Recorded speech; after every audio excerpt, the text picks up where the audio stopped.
Hello friends, இன்றைக்கி மணத்தக்காளி காய் குழம்பு பண்ண போகிறேன். அது எப்படி பண்ணுறதுன்னு காமிக்கிறேன் பாருங்கள். நல்லெண்ணெய் விட்டுக்குங்க. கடுகு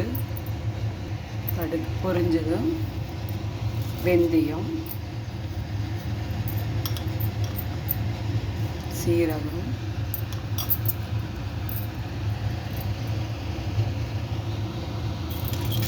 கடலைப்பருப்பு, காஞ்ச மிளகா நல்லா பொரிஞ்சதும்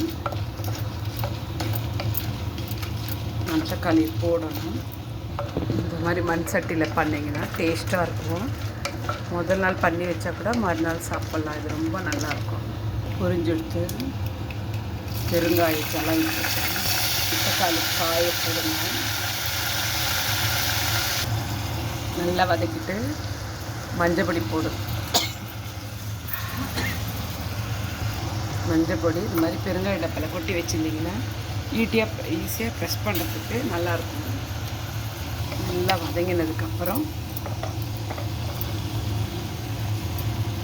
சாம்பார் பொடி போடுங்க.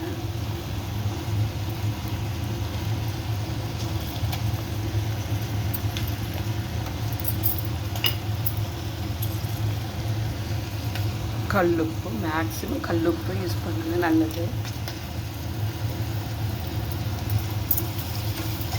நல்லா வதக்கிட்டு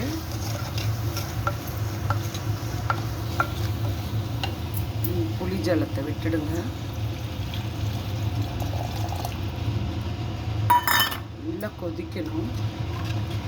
கொதிச்சதுக்கப்புறம் உங்களுக்கு காமிக்கிறேன். மணத்தக்காளி கீரை குழம்பு ரெடி.